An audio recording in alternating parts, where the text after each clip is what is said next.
শেখ হাসিনাকে পরিকল্পিতভাবে মাঠে নামিয়েছেন জনাব নরেন্দ্র মোদী। কথাটা আমরা এভাবে বলতেই পারি। সাম্প্রতিক বাংলাদেশ ভারত সম্পর্কে টানাপোড়েনের মধ্যে শেখ হাসিনা সরব হয়ে উঠছেন। ইনফ্যাক্ট গতকাল আমরা এমন খবর ভারতের পত্রপত্রিকায় এবং টিভিতে মূলত দেখেছি যে শেখ হাসিনা নিউ ইয়র্কে একটা সভায় ভাষণ দিয়েছেন। আমি অবাক হয়ে দেখলাম বাংলাদেশের মিডিয়ায় নিউজটা পাওয়া গেল না, এবং আমি পুরো অডিওটা শোনার চেষ্টা করলাম কোথাও আছে কিনা। সাধারণত আমাদের দেশের টিভি চ্যানেলগুলো সেই অডিও আপলোড করে দেয়, আমি খুঁজে পাইনি। আমি ভারতের দু একটা মিডিয়াতে খণ্ডিতভাবে কিছু পেয়েছি, কলকাতার চ্যানেলে বা হিন্দি চ্যানেলগুলোতেও আছে, কিন্তু আমি সত্যিকার অর্থে বাংলাদেশের চ্যানেল কেন দেয়নি আমি জানি না যে সরকারের দিক থেকে কোনো নির্দেশনা চ্যানেলকে দেওয়া হয়েছে কিনা যে শেখ হাসিনার বক্তব্য আর প্রচার করা যাবে না। I was really surprised. এনডিটিভির মতো প্রতিষ্ঠান এটা নিয়ে লম্বা রিপোর্ট করেছে। আমি সেখান থেকে একটু পড়তে চাই এবং বুঝতে চাইব আসলে কেন এটা করা হচ্ছে।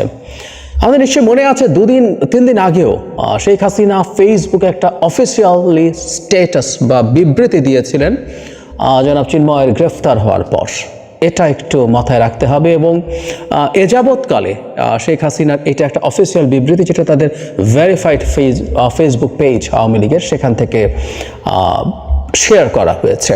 এর আগে উনি পালিয়ে যাওয়ার পর ভারত থেকে একটা বা দুটো স্টেটমেন্ট দিয়েছিলেন যেগুলো তার সন্তান তার ফেসবুকে আপলোড করেছিলেন। এরপর বাংলাদেশ সরকারের একটু শক্ত অবস্থানের কারণে তিনি ব্যাকফুটে গিয়েছিলেন। আমাদের মনে থাকার কথা ডক্টর ইউনূস স্পষ্টভাবে পিটিআইকে বলেছিলেন আমরা তাকে চাইব, কিন্তু চাওয়ার আগ পর্যন্ত তিনি যদি ভারতে থাকেন তাহলে তাকে তার মুখ বন্ধ রাখতে হবে, এবং সেটাই উচিত ছিল।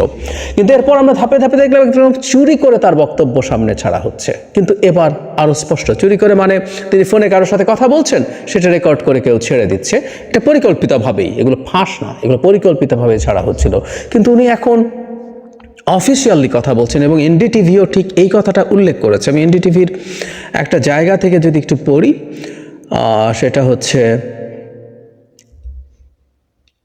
It was Sheikh Hasina's first public address after taking shelter in India following her resignation in August in the face of massive anti-government protests, though she had commented on the overall situation in Bangladesh. তার মানে প্রথম official public address উনি করেছেন, verbally, আগে statement দিয়েছেন, address করেছেন। এটা খুবই গুরুত্বপূর্ণ। উনি কি বলেছেন সেটা একটু শুনি। ওনাকে বলা হয়েছে, উনি বলছেন যে সশস্ত্র প্রতিবাদকারীরা গণভবনের দিকে আসছিল, এবং এই অবস্থায় যদি তার সিকিউরিটি গার্ডরা গুলি করা শুরু করতো তাহলে বহু মানুষ মারা যেত। তো ওনার 25 থেকে 30 মিনিটের মতো সময় ছিল, তাকে চলে যেতে হয়েছে। তিনি তাদেরকে বলেছেন, গার্ডদেরকে নাকি বলেছেন যাই ঘটুক না কেন গুলি করা যাবে না। অথচ আমরা খুব ভালো মতো জানি শেষ মুহূর্ত পর্যন্ত সেনাবাহিনী প্রধানকে তিনি চাপ দিয়ে গেছেন যেন শত শত বা হাজার হাজার হত্যা করে হলেও তাকে ক্ষমতায় রাখা হয়। যাই হোক, এটা একটা তার জায়গা থেকে তিনি বলছেন। এরপরের কথাটা হচ্ছে, আজ আমাকে যা গণহত্যার জন্য অ্যাকিউজ করা হচ্ছে, বাস্তবে ইউনূসই আসলে জেনোসাইডে involved in a meticulously designed manner. এই জায়গাটা একটু মনে রাখতে হবে। আমাদের প্রধান উপদেষ্টা সত্যিকার অর্থে একটা বড় ভুল করেছিলেন। তিনি নিউ ইয়র্কে যখন যান, তিনি জনাব মাহফুজ আলমকে ব্রেন বিহাইন্ড দ্য মুভমেন্ট প্রমাণ করার জন্য মেটিকুলাসলি প্ল্যান্ড মুভমেন্ট কথাটা ব্যবহার করেছিলেন। কারণ একটা মেটিকুলাসলি প্ল্যান্ড মুভমেন্ট না হলে তো একটা ব্রেইন বিহাইন্ড দ্য মুভমেন্ট করা যায় না। এটা একেবারেই ভুল। আমরা প্রতিবাদ করেছি তখনই প্রধান উপদেষ্টার বক্তব্যকে। এটা টেকনিক্যাল প্রবলেম কি আছে আমি সেদিকে যেতে চাইছি না, কারণ মেটিকুলাসলি প্ল্যান্ড মুভমেন্টও শেখ হাসিনাকে ফেলে দিলে কোনো সমস্যার কিছু নাই, দ্যাটস ফাইন। কিন্তু ইট ওয়াজ নট, এটা একটা স্পন্টেনিয়াস সারপ্রাইজিং ছিল, যেটা শেষ পর্যন্ত ঠেকেছিল শেখ হাসিনার পতনে। একদম স্পষ্ট সোজা সাপটা বাংলাদেশের এই মুভমেন্ট দীর্ঘদিন দেখার অভিজ্ঞতা থেকে জানি যে শেখ হাসিনা সেই খোঁচাটা এখানে দেওয়ার চেষ্টা করলেন। ইনি বলছেন, the master minds, the student coordinators and Yunus are behind this genocide. এইরা তিনটা গ্রুপকে, মাস্টার মাইন্ড, ইউনূস এবং স্টুডেন্ট কোঅর্ডিনেটর, ছাত্র সমন্বয়কদের উপরে তার বিক্ষুব্ধতা রয়ে গেছে। তিনি বলছেন হিন্দু, বৌদ্ধ, খ্রিস্টান কেউ বাদ যায়নি, কারণ ডক্টর ইউনূস তাদের কাউকে প্রটেক্ট করতে পারেননি। চার্চ নাকি হামলা করা হয়েছে, টেম্পলস অ্যান্ড বুদ্ধিস্ট শ্রাইন্স সব কিছু নাকি ভাঙা হয়েছে, মন্দির এবং বুদ্ধিস্টদের প্যাগোডা। বলা হচ্ছে যখন হিন্দু প্রটেস্ট করেছে তখন ইসকন লিডার অ্যারেস্টেড। খেয়াল করি, ISKCON leader, he is not in fact. আমরা প্রথম দিন থেকে বলছি এটাই ইন্ডিয়ান প্রোপাগ্যান্ডা। বাংলাদেশে ইসকন আজান দিয়ে সমাবেশ সংবাদ সম্মেলন করে ঘোষণা করছে যে তাকে বহিষ্কার করা হয়েছে, কিন্তু ভারতের বয়ান ও শেখ হাসিনার মুখে যে ইসকন লিডারকে অ্যারেস্ট করা হয়েছে চিন্ময় দাস সম্পর্কে তিনি বলছেন কেন তাদেরকে, মাইনরিটিদেরকে এই পরিমাণ হামলা করা হচ্ছে, নির্যাতন করা হচ্ছে, তাদেরকে কেন আক্রমণ করা হচ্ছে। উনি বলছেন এখানে কোনো রকম কোনো জাস্টিস নেই। ইভেন নিজ সম্পর্কে বলছেন I've never got the time to resign. মানে এটা ইন্টারেস্টিং, এবং এটা নিয়ে রেফারেন্স আরেকটা আছে, আমি সেই জায়গায় যাব। উনি যে মাঠে নেমেছেন, তাকে যে মাঠে নামিয়েছে মোদি এবং ভারতের security establishment, it's very clear now. উনি পদত্যাগ করতে পারেননি। আমি ভারতের একটা চ্যানেলে দেখলাম তাকে সাবেক প্রধানমন্ত্রী বলে যখন নিউজ কাস্টার কথা বলছেন, পরে একজন তথাকথিত বিশেষজ্ঞকে আনা হয়েছিল। ভারতের আসলে তো কোনো বিশেষজ্ঞটাকে দেখি না, এরা মূলত বিজেপির অ্যাক্টিভিস্ট সবাই। যাই হোক, সে বিশেষজ্ঞ এসে উপস্থাপিকাকে শুধরে দেন যে আপনি তাকে সাবেক প্রধানমন্ত্রী কেন বলছেন, তিনি কি পদত্যাগ করেছেন? তার পদত্যাগ নিয়ে যথেষ্ট অস্পষ্টতা আছে এবং তাকে টেকনিক্যালি সাবেক প্রধানমন্ত্রী বলা যাবে না, এই ধরনের কথা বলা হয়েছে।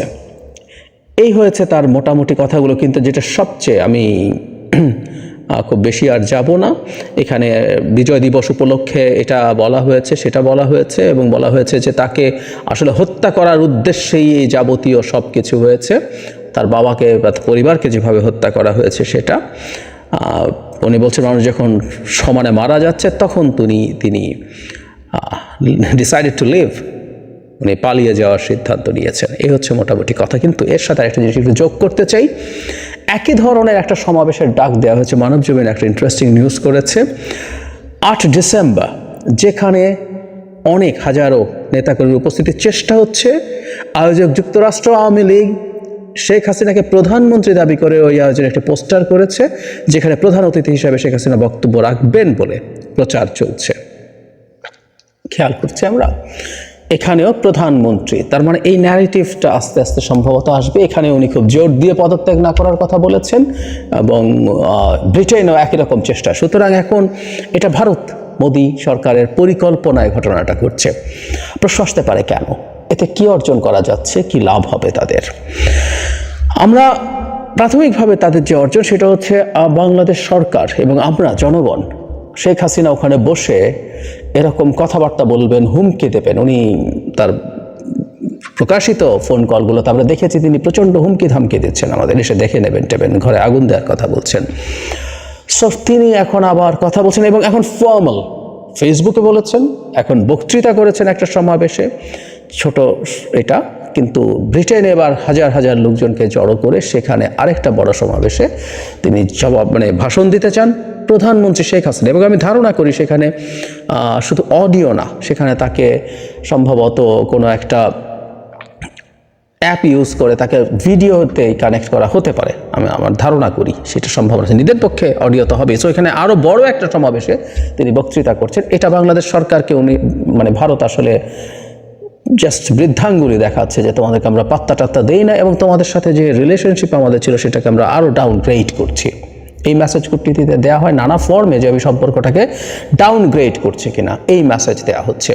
এবং আমি মনে করি ডক্টর ইউনূসের উপরে চাপ তৈরি করার জন্য, চাপ আরও বাড়ানোর জন্য শেখ হাসিনা এখনও প্রধানমন্ত্রী, শেখ হাসিনা পদত্যাগ যেহেতু করেননি, সেহেতু তিনি ভ্যালিড প্রধানমন্ত্রী।